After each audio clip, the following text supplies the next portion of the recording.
May 21st, 1983, Yukon, Canada. The remains of a male homicide victim are discovered in a shallow grave in a remote area, and since he cannot be identified, he becomes known as the Dawson City John Doe. 38 years later, DNA testing identifies the victim as 46-year-old Theodore Kampf, who had left his home in New Jersey in 1981 to make a cross-country road trip to Canada before he disappeared. It turns out that an unknown individual cashed Theodore's traveler's checks and stole his pickup truck before abandoning it in Montana, but the actual circumstances of how Theodore was killed are unclear. After that, the trail went cold.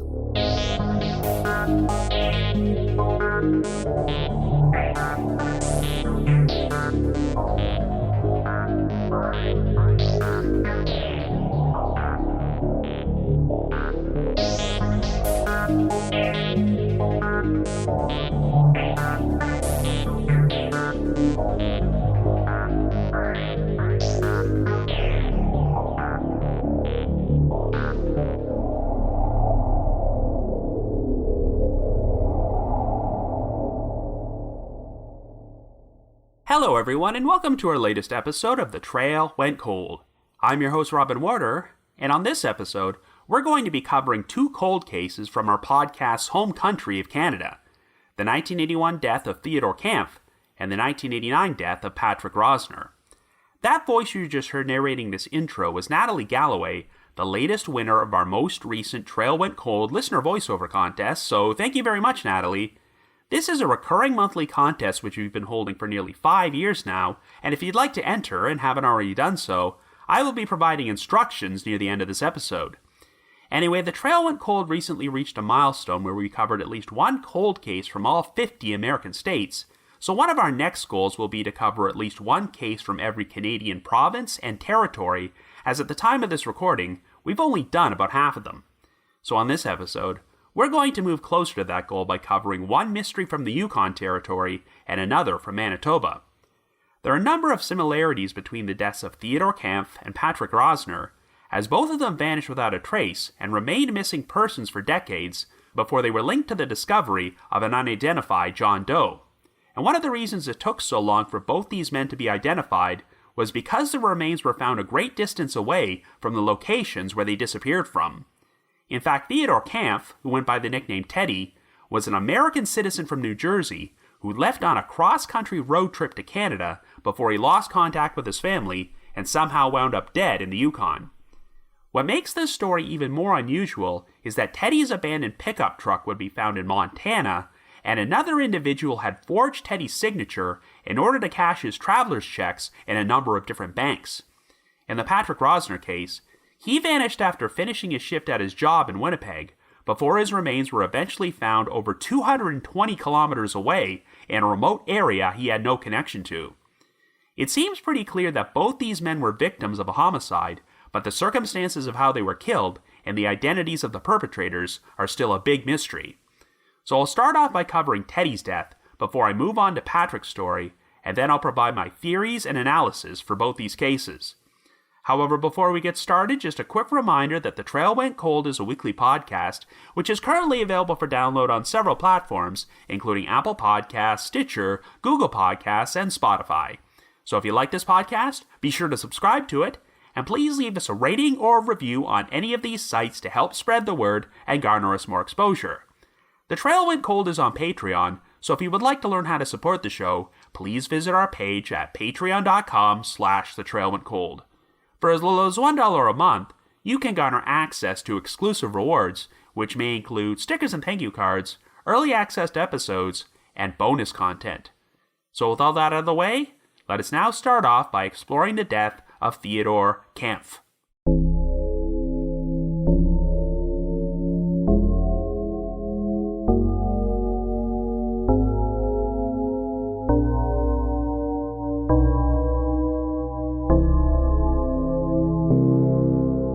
Our story begins in the Yukon Territory in 1983.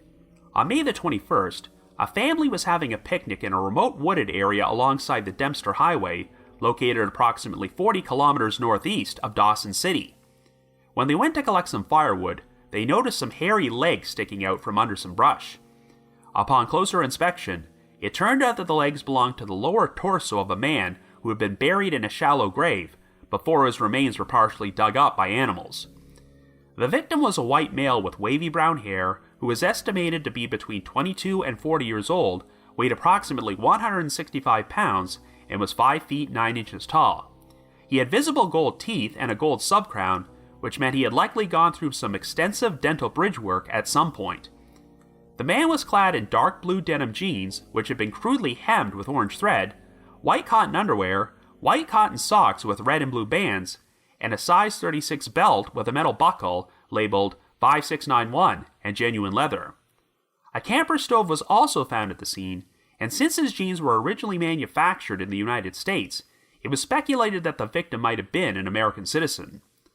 The Yukon Royal Canadian Mounted Police, aka the RCMP, would launch an investigation, and while they have never disclosed the victim's exact cause of death, the pathologist who examined the remains concluded that he was likely the victim of a homicide. Since this discovery took place before DNA became a major part of criminal investigations, the best option for identifying this decedent was dental records, but this was complicated by the fact that Canada did not use the same dental charting as the United States. In the end, the victim could not be identified, and even though he was technically found 40 kilometers outside Dawson City, he became known as the Dawson City John Doe. There would be no major developments in the investigation for nearly 40 years, but in 2019, the Yukon RCMP formed an historical case unit which would explore a number of unsolved crimes from the area, and one of their top priorities was determining the Dawson City John Doe's identity. Even though a DNA profile had been obtained from his remains, it failed to turn up a match in any of the national or international databases, and there were some jurisdictional issues since Canada and the United States did not have an official agreement to share DNA. However, in the fall of 2020, the Texas-based organization Othram Incorporated was contracted to offer their services in this case. In case you're not familiar with them, Othram specializes in working with law enforcement to utilize forensic genealogy to solve cold cases. Over the past few years, they have used DNA sequencing to identify the perpetrators in a number of unsolved murders, many of which were decades old, but their biggest speciality is unidentified decedents, as Othram has played a role in helping no less than 40 John and Jane Does get their names back. While traditional forensics can identify approximately 20 genetic markers in DNA samples, Othram utilizes technology such as forensic-grade genome sequencing that allows them to identify hundreds or thousands of markers and can often link these victims to distant relatives. This technology allows Othram to provide an analysis of contaminated and degraded DNA samples, and even though the Dawson City John Doe skeletal remains were degraded, they still managed to create a genealogical profile from them. After a painstaking process, Othram was able to identify distant relatives of the Dawson City John Doe, and they were able to circle back and determine his identity. On September the 13th, 2021, the Yukon RCMP's Historical Case Unit announced that thanks to Othram's advanced forensic analysis, DNA testing had positively identified the Dawson City John Doe as 46-year-old Theodore Frederick Kampf Jr., who went by the name Teddy. Teddy was an American citizen who originally hailed from Oakland, New Jersey, a borough located in Camden County, over 6,400 kilometers from the spot in the Yukon where his body was found. Teddy had been reported missing 40 years earlier, and during the course of the investigation, a cold case detective from the Oakland Police Department had obtained DNA samples from surviving cousins on both the paternal and maternal sides of Teddy's family and entered them into a national database maintained by the University of North Texas. In February of 2021, a match was made between the DNA and Teddy's genealogical profile, though it took several months before the investigators could confirm all the details and make an official announcement. Teddy was the only child of his parents, Mary and Theodore Kampf Sr., and at the time of his disappearance, he had lived with them in Oakland for over 20 years. He was a single bachelor and an ex-serviceman who made his living as a printed circuit board designer and had been employed by a number of electronics firms, including the Bell Telephone Company. In 1981, Teddy was between jobs, so on July the 6th of that year, he decided to leave Oakland on a vacation to Western Canada.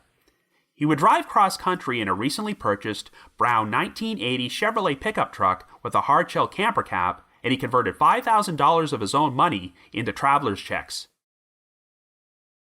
The story goes that Teddy was planning to visit a friend of his, but it's not entirely clear where this friend lived. In May of 1982, the Courier-Post newspaper published an article about Teddy's disappearance, which stated that the friend lived in Dawson, British Columbia. There is a town in British Columbia called Dawson Creek, and you would have to drive through the province to make it to the Yukon, but I have a feeling that the article's writer might have gotten a bit confused about Canadian geography and meant to print that the friend lived in Dawson City, Yukon, which is about 40 kilometers away from where Teddy's body was found. Regardless, 5 days after he originally left, Teddy's parents received a letter which he had mailed to them from the road, in which he mentioned that he was getting a lot of use out of a camping stove he had packed and had recently hemmed his pants. And as you recall, Teddy was wearing hemmed jeans when his body was found, and a camping stove was at the scene. On July the 12th, Teddy called his parents from a payphone in Mount Vernon, Washington, to inform them that he was planning to cross the border into British Columbia. But after the call ended, Teddy's family never heard from him again, and this would be the last time he was confirmed to be alive. Even though Mary and Theodore did not receive any more letters from their son, they were not overly concerned, since a postal strike was taking place in Canada that summer, so they expected there to be delays with delivering the mail. However, on August the 17th, the Kampfs received a surprising letter from a woman named Christine Christensen. She wrote that she had gotten into a minor fender bender with Teddy's pickup truck in Boise, Idaho on July the 27th, and needed the proper insurance information to file a claim. Since Christensen provided her own contact information, Teddy's parents gave her a call and she recounted the incident, claiming that she got their address when Teddy showed her his driver's license. However, she described the driver of the pickup truck as a tall, thin man in his 20s, which did not match Teddy's description since he was 46 years old. It was now apparent that someone else had stolen Teddy's identity and was driving his truck, so the Kampfs became very concerned. They contacted both the FBI and the RCMP, but neither agency would take the case since no federal crime had been established and there was no missing persons report on file for Teddy.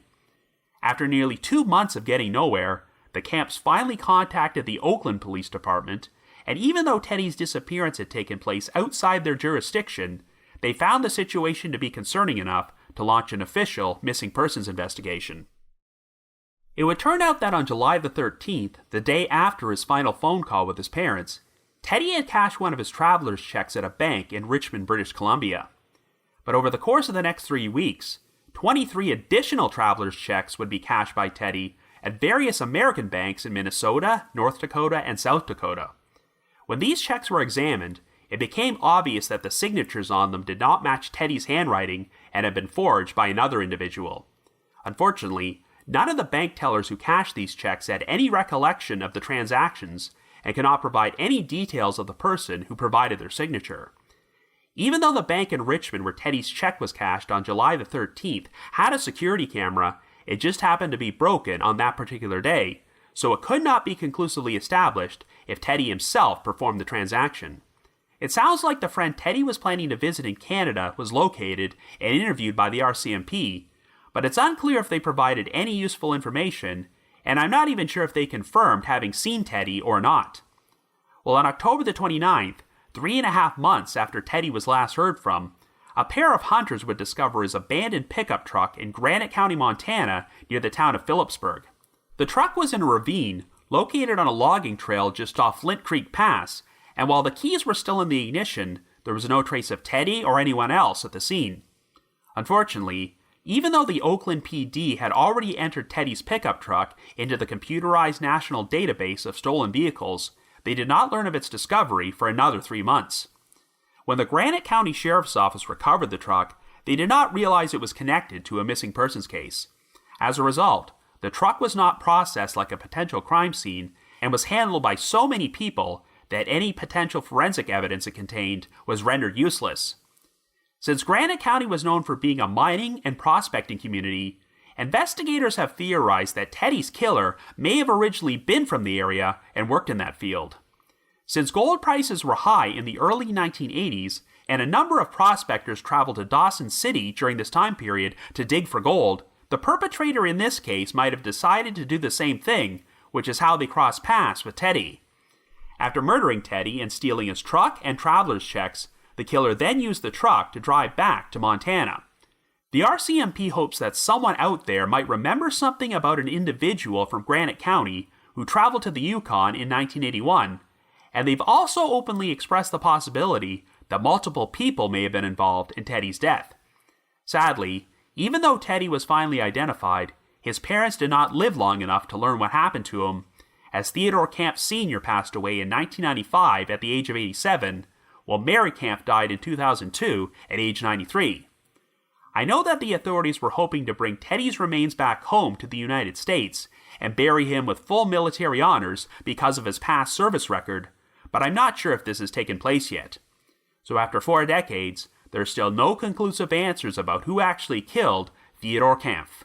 So I guess you could say the trail went cold. So now let's move on to our next case. Our second story begins in Winnipeg, Manitoba in 1989, and our victim is 20-year-old Patrick Rosner, who lives with his parents, Lawrence and Esther Rosner. Patrick has a job as a sheet metal worker with Bristol Aerospace Limited, and after his shift there ended on Friday, June the 23rd, he left at 3:45 p.m. in his 1972 Plymouth Valiant. Patrick apparently went to a bank to cash his most recent paycheck, but after that, he vanished without a trace, and even though Patrick had made plans to go out on a date with his girlfriend that night, he never showed up. Patrick also did not return home, even though he had made a number of plans for the weekend, and since he was very close to his parents, it was very out of character for him to disappear without contacting anyone. The following day, Patrick's abandoned Plymouth Valiant was found only 2 blocks away from his workplace. Even though there were no noticeable signs of struggle or violence with the vehicle, Patrick was nowhere to be found, so his family officially reported him missing to the Winnipeg Police Service. Patrick failed to show up for his next scheduled shift on Monday morning, and his disappearance left everyone completely perplexed, since Patrick was known for being a very nice, responsible guy who did not cause any trouble and had no known enemies. Some of the initial reporting stated that at around 7 p.m. on the evening he went missing, a waitress recalled seeing Patrick at a coffee shop in the nearby rural municipality of Headingley. He was supposedly in the company of another man wearing a black leather jacket who had dark hair and tan skin, but it does not sound like this sighting was officially confirmed. Other than that, investigators had virtually no evidence to work with, as there was no activity on Patrick's bank account or credit cards, and concern only increased when he did not resurface for his sister's wedding in October of that year. The following month, the authorities received a tip from a woman who lived in Gimli, Manitoba, who had just seen Patrick's photo in the newspaper. She claimed that she had recently been in South Carolina, where she met a man who resembled Patrick Rosner, and he introduced himself with a name that sounded pretty similar to that one. The man was apparently affiliated with Conklin Shows, the largest traveling amusement corporation in North America, and it turned out that Conklin had been holding a carnival in Winnipeg on the same weekend Patrick went missing. So yes, the investigation briefly explored the possibility that Patrick literally ran away to join the circus, but this lead went nowhere, and it seems likely that the man was not him. In December of 1992, Patrick's story would be featured on an episode of Missing Treasures, a Canadian TV show about unsolved missing persons cases hosted by actor Al Waxman. Patrick's parents had him declared legally dead in 1997, and the investigation into his disappearance reached a standstill until an unlikely connection was made to another unsolved cold case from Manitoba. By 2011, the Manitoba RCMP had started an historical case unit, much like the one used by the Yukon RCMP in the previous case. Their priority was to explore cold cases from the province which had gone unsolved for a great period of time, including one involving a Jane Doe who had remained unidentified for over 2 decades. On August 13, 1990, a farmer discovered a human skull in his hayfield near the unincorporated community of Faulkner. When the police were notified about the discovery, a further search of the field turned up additional skeletal remains, including a hand and a foot. Based on the forensic technology they had available at the time, investigators initially believed that the remains belonged to a woman between the ages of 25 and 40. While attempts were made to cross-reference the victim to other unsolved cases from Manitoba involving missing women, she could not be identified and was buried in a cemetery in the nearby community of Ashern. When the historical case unit decided to take a fresh look at the case 2 decades later, they arranged for the victim's remains to be exhumed for more advanced forensic testing, and genetic material was extracted from her teeth for the purposes of DNA testing. But to everyone's surprise, the results showed that the Jane Doe was actually a John Doe, as the DNA confirmed that the remains actually belonged to a man. Needless to say, this took the investigation in an entirely new direction, as the victim was now cross-referenced with unsolved cases from Manitoba involving missing males. After narrowing their search to 4 possible candidates, investigators arranged for DNA samples to be collected from the missing men's relatives and compared to the remains. In July of 2012, it was revealed that DNA testing had positively identified the John Doe as Patrick Rosner. Patrick's family was glad to finally receive answers about what happened to him, as Lawrence Rosner claimed that for 2 decades, he couldn't even go out to the grocery store without looking at every single person he encountered in case one of them happened to be his son. But of course, this revelation only brought up a lot more unanswered questions. The field where Patrick's remains were found was located over 220 kilometers northwest of Winnipeg and would have required at least a 2.5-hour drive to get there. Since Patrick's car had been left behind in Winnipeg, he obviously did not drive there himself and had no known connection to the Faulkner area. While they have classified Patrick's death as suspicious, the Manitoba RCMP have never released any information about his exact cause of death. So the actual circumstances of what happened to Patrick Rosner remain an unsolved mystery. So I guess you could say, the trail went cold.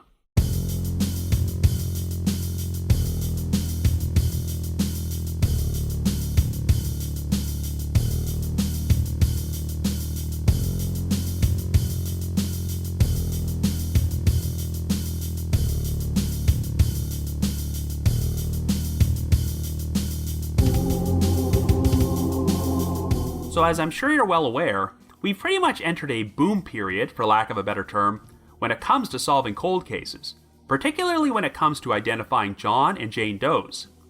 This is due in large part to DNA testing and forensic genealogy being utilized by such organizations as the DNA Doe Project and Othram Incorporated, who have both combined to identify over 100 decedents these past few years.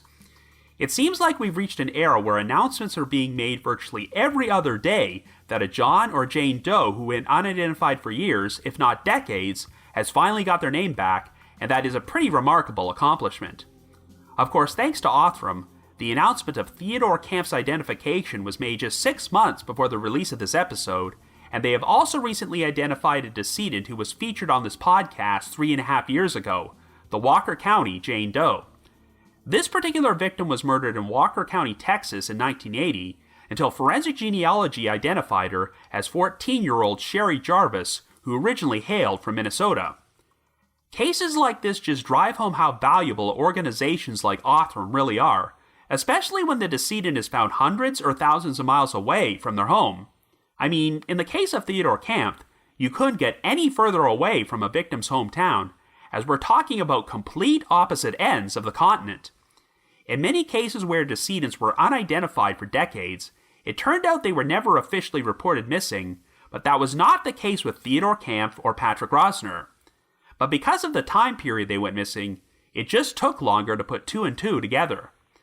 Now, the identification of Patrick took place nearly 10 years ago, before Othram or the DNA Doe Project was around, but it was made possible by the advancement of forensics.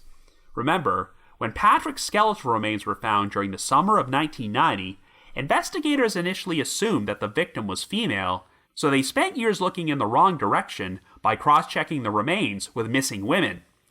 In fact, when Patrick's story got national exposure on the Canadian TV show Missing Treasures, no one was aware that he had technically been found 2 years earlier. It was not until this victim was exhumed 2 decades later that DNA testing confirmed that he was male, and he was matched up with Patrick Rosner within months.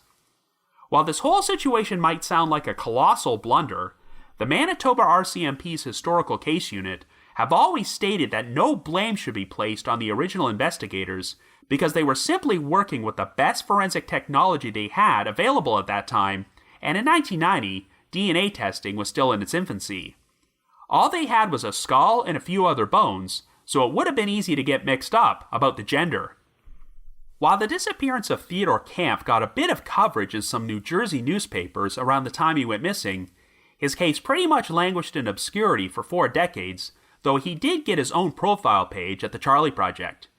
In fact, according to a blog post made by Megan Good, the founder of the Charlie Project, Othram confirmed to her that Teddy's profile page played a role in his identification because it listed him as an American citizen who disappeared during a road trip to Canada, helping him stand out as a potential candidate to be the Dawson City John Doe. Otherwise, would there have been much reason to believe that a missing man from New Jersey was a decedent found in the Yukon? Even though Teddy's disappearance didn't get much play in the media, Jane Jones, a former detective from the Oakland Police Department, was still actively investigating it, which is why DNA samples were collected from Teddy's distant relatives and paved the way for his identification. But you have to feel immense sympathy for Teddy's parents, as he was their only child, and they both passed away without knowing what happened to him. Of course, if there's one bittersweet aspect to all these cases where John and Jane Does have been identified in recent years, it's that a number of them were murder victims, and we still don't know who many of the perpetrators were, so these are technically still classified as unsolved mysteries. What further complicates the situation with Theodore Kampf and Patrick Rosner is that their exact causes of death have never been released publicly, but given the condition of the remains at the time they were found, it's unclear if the authorities are even certain of how they died either. But since Teddy was found in a shallow grave, it's pretty obvious that he was the victim of a homicide, and I'm fairly certain that Patrick was murdered as well, because it seems very unlikely that he traveled to that remote area on his own. While Teddy was found a great distance away from his home in New Jersey, he was taking a cross-country road trip to Western Canada, so the discovery of his remains in the Yukon is not that unusual. But when Patrick went missing, he had just left his workplace and was planning to meet up with his girlfriend later that night, so there's no logical reason for him to abandon his car and travel over 220 kilometers to a location he had no connection to. By all accounts, Patrick was a very responsible person who always stayed in touch with his family and friends, so this would imply that Patrick was either forcibly abducted or he accepted a ride from someone who murdered him. Even so, this seems like quite a distance to drive just to dispose of a victim's body, which makes me wonder if the killer had ties to the Faulkner area. The murders of Teddy and Patrick may have been financially motivated, as we know someone stole Teddy's pickup truck and forged his signature to cash his traveler's checks. It's been reported by some sources that Patrick went to a bank to cash his paycheck after he left work, so you have to wonder if someone was watching him and decided to rob him. What's particularly interesting is that some of the earliest articles about Patrick's disappearance state that one of his coworkers suggested that he cash his check at a different bank than usual that day. Unfortunately, I haven't seen any further elaboration on this, but it does seem like an odd coincidence that Patrick would just happen to go missing right after visiting a new bank. Even if robbery was the motive for Patrick's death, I'm guessing he would have withdrawn a couple $100s at most, and while people have been murdered for a lot less, it seems counterproductive to travel 220 kilometers to dispose of Patrick's body, unless the perpetrator just happened to be passing through that area. However, it's not entirely clear to me if Patrick's visit to the bank has been 100% verified. When Patrick was identified in 2012, an RCMP sergeant named Lynn Karpish stated that they were focusing on Patrick's departure from work as, quote-unquote, the only firm thing they know. She added, quote, right now, we want to function on facts. So this would seem to imply that none of the reported sightings of Patrick after he left his job at Bristol Aerospace are confirmed. This is particularly important because one of the only leads in this case was a reported sighting from a waitress who claimed she saw Patrick at around 7 p.m. in the company of an unidentified man at a coffee shop in the rural municipality of Headingley, which is about 20 kilometers west of Winnipeg's downtown core. For all we know, the waitress could have been mistaken and saw another man who resembled Patrick, as this sort of thing happens all the time. If it was Patrick, then he theoretically could have hitched a ride with this man to the coffee shop, but again, why would he do so when he had already made plans to meet his girlfriend that night? If the sightings of Patrick at the bank and the coffee shop are not legitimate, then there really isn't much to work with at all. It's been nearly 10 years since Patrick's remains were identified, and if investigators have received any promising new leads during that time period, they never said so publicly. I always have a particular fascination with cases in which missing or murdered victims are found at faraway locations where they had no reason to be, and that certainly applies here. Though whether Patrick was alive or already dead when he made that long trip from Winnipeg to Faulkner is still a mystery. I really wish there was more I could say about Patrick's case, but that's pretty much all the information we have. At the very least, I'm glad that his family were able to get his remains back, but I'm sure they would like to receive answers someday about how he was killed. So now let's move on to breaking down Theodore Kampf's death, as we have a bit more information to work with here, though there are still a number of unanswered questions. Even though Teddy was 46 years old, he was still living with his parents, and it sounds like he was between jobs at this point, which is probably why he decided to leave on this cross-country road trip. It's not entirely clear to me if this was intended solely as a vacation, or if he might have had some business reasons for the trip. All we know is that he was planning to meet a friend of his in Western Canada. Like I mentioned earlier, we have zero details about this friend, and I'm not sure if Teddy actually did meet them or not. The location where the friend lived is not even clear, as one newspaper article stated it was Dawson, British Columbia, but I have a feeling they meant Dawson City, Yukon, which makes a lot more sense. The last time Teddy was confirmed to be alive was when he phoned his parents from Mount Vernon, Washington, and told them he was crossing the border, and one of his traveler's checks was cashed the following day in Richmond, which would have been on the route up north to Dawson City. If Teddy's friend was involved in his murder or the disposal of his body, that would make sense, but even though the friend was interviewed, I see no indication that they were ever considered to be a potential suspect. And besides, if the friend lived in Canada, then it doesn't make much sense for them to steal a truck and abandon it in Montana. I am really intrigued by the fact that the truck was left in Granite County, an area which is known for mining and having a history of gold prospecting. I'm sure many of you are aware that Dawson City is best known for being the site of the Klondike Gold Rush at the end of the 19th century. When gold was discovered in the Klondike region of the Yukon in 1896, over 100,000 prospectors would flock to the area over the course of the next 3 years in order to search for it. When the gold rush began, the population of Dawson City was only about 500, but it quickly became a boomtown after all these prospectors arrived, and its population ballooned to around 30,000. After the gold rush came to an end, Dawson City's population plummeted, and by the time Teddy was killed, it was home to about 700 residents. However, in the early 1980s, there was a bit of a modern-day Klondike gold rush, as the price of gold had been inflated, so a number of miners traveled to the Yukon in order to search for it. Even though Teddy's pickup truck was found in a ravine in Granite County, it's never been made clear to me if it crashed in an accident or was intentionally abandoned there. Either way, I don't think it's a coincidence that Teddy would be killed in one region known for gold mining before his truck wound up in another region known for gold mining over 3,500 kilometers away. Investigators have theorized that the killer hailed from Montana and traveled to the Yukon before they used Teddy's truck to drive back home, and I think that scenario is plausible. While you need a passport to cross the Canada-US border today, that was not required back in 1981, so this man would not have run into any issues driving Teddy's pickup back into the States. But while this has never been officially confirmed, I have to wonder if the purpose of Teddy's lengthy trip to the Yukon was somehow connected to prospecting for gold.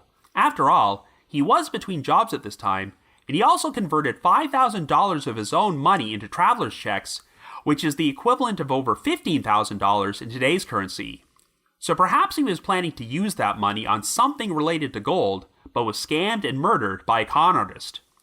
The authorities have hinted at the possibility that there were multiple people involved in Teddy's death, though they never really elaborated on why they believed this.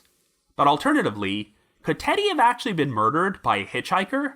Perhaps he picked up someone who was traveling from Montana to the Yukon, but this person subsequently killed him.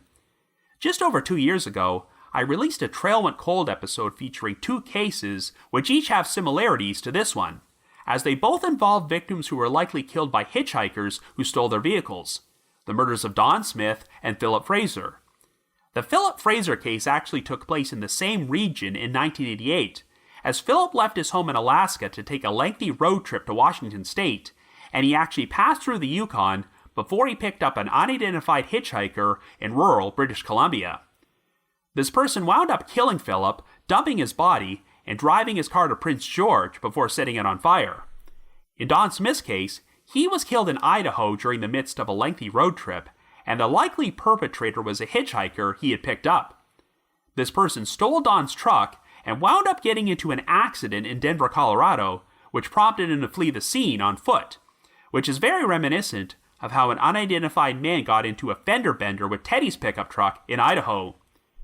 Even though this driver did not match Teddy's description, he was obviously using his driver's license, since that's how the other motorist, Christine Christensen, was able to obtain his home address and write Teddy's parents for insurance information.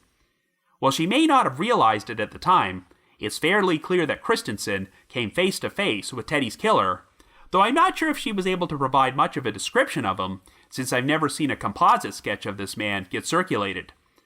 But I think he lucked out in that his fender bender was only a minor one, because if the accident had been more serious, he might have had to do the same thing as Don Smith's killer and flee the scene on foot to avoid dealing with the police. The details are a bit sketchy, but the impression I get is that the transaction where Teddy cashed a traveler's check in Richmond on July the 13th was legitimate, even though the security camera in that particular bank was broken that day. But even if Teddy did cash the check himself, it may have been useful to have photographic evidence in case he had someone else with him. Over the course of the next 3 weeks, 23 of Teddy's additional traveler's checks were cashed at various banks, though I get the impression that most, if not all of them, had an obviously forged signature. The fender bender in Idaho took place on July the 27th, 2 weeks after Teddy was last confirmed to be alive, and the geography makes sense, because if the killer stole Teddy's truck and drove south through the Yukon and British Columbia before they crossed the border into Washington, then they likely would have traveled east through Idaho to get to Montana. But I do find it odd that Teddy's traveler's checks were cashed at banks in North Dakota, South Dakota, and Minnesota, because those states are all east of Montana.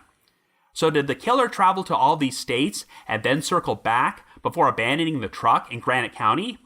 Well, they never released the specific dates when these traveler's checks were cashed, and even though the truck was found in the ravine on October the 29th, we have no idea when it originally ended up there. So for all we know, the perpetrator could have abandoned the truck before he found alternate transportation to travel to those other states and cash the checks. It sounds like when the Granite County Sheriff's Office found the truck, they assumed it was just a routine accident and had no inkling that a crime had taken place. This might explain why they made no effort to preserve the truck as a potential crime scene, meaning that any forensic evidence it may have contained was now compromised.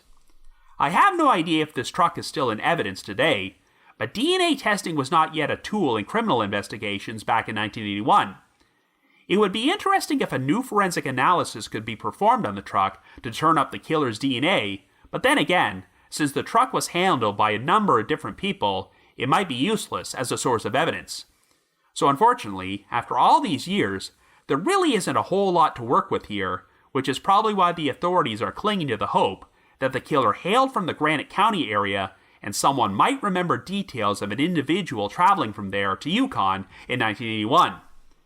We've addressed the theory of Teddy falling prey to a scam involving gold mining, but it's just as possible that he was simply in the wrong place at the wrong time and crossed paths with the wrong person who murdered him to steal his truck and traveler's checks. Much like the Don Smith and Philip Fraser cases, we have eyewitnesses here who interacted with the likely perpetrator after he committed Teddy's murder, but we just don't have enough to determine his identity. After 40 years, the killer may very well be dead, but now that Teddy has been identified, at least this has given his case new life, and investigators will do everything in their power to solve this crime. So if you happen to have any information about the death of Theodore Kampf, please call the Yukon RCMP's Historic Case Tip Line at 867-667-5500. That's 867-667-5500. And if you happen to have any information about the death of Patrick Rosner, please contact the Manitoba RCMP's Historical Case Unit at 204-984-6447. That's 204-984-6447. Or if you prefer to remain anonymous, you can call the Manitoba Crime Stoppers tip line at 1-800-222-8477. That's 1-800-222-8477. Anyway, another special thanks to listener Natalie Galloway for narrating the opening of this week's episode. If you've already entered our listener voiceover contest before, you are automatically eligible for our next random drawing, so you don't have to do anything. But if you would like to enter and haven't already done so, all you have to do is send me an email under the subject line Trail Went Cold Contest, naming the one unsolved cold case you would most like to see featured on this podcast. Once again, send me an email under the subject line Trail Went Cold Contest to robin.warder@icloud.com. That's robin.warder@icloud.com. Now the reminder that The Trail Went Cold is on Patreon, so please visit patreon.com/thetrailwentcold to learn how you can support our podcast and become eligible for some pretty neat rewards. This past month, I released a special bonus episode about the unsolved disappearance of Mel Wiley, a police chief who vanished from Hinckley Township, Ohio in 1985.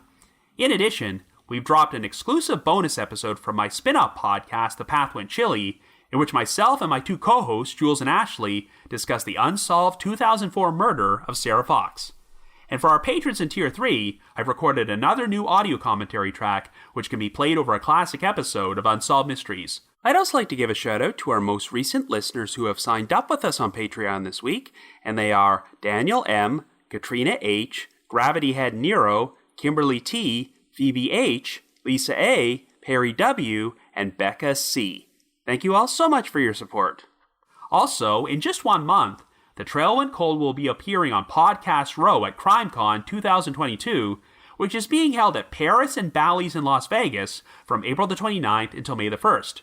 If you would like to purchase tickets, we already have our own personalized promo code to receive a 10% discount off a standard badge. Please visit crimecon.com and enter the promo code TRAIL. Once again, go to crimecon.com and enter the promo code TRAIL. And provided that it is safe enough to travel there, I'm also hoping to appear at CrimeCon UK, which is being held at the Leonardo Royal Hotel and Spa in London on June the 11th and 12th. If you would like to get a 10% discount on tickets to this event, please visit crimecon.co.uk and use the promo code COLD22. Once again, that's crimecon.co.uk and the promo code is COLD22. In addition, I wanted to provide another reminder that I hold live streaming sessions on a platform called Get Vocal. Every Thursday night from 7 until 8 p.m. Eastern Time, I host what is essentially an after show for each week's podcast episode, where I have an interactive discussion about the featured case from said episode and answer questions and address comments from listeners. I always include a link to these sessions in our show notes, so be sure to check there for more information or visit getvocal.com. That's GETVOKL.com.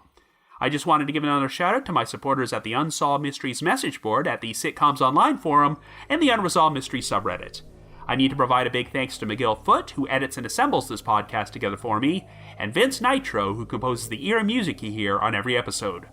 If you haven't already, you can like us on Facebook, follow us on Twitter, or leave us a rating or a review on Apple Podcasts, Stitcher, Google Podcasts, or Spotify. So have yourselves a great week and join us next Wednesday for another brand new episode of The Trail Went Cold.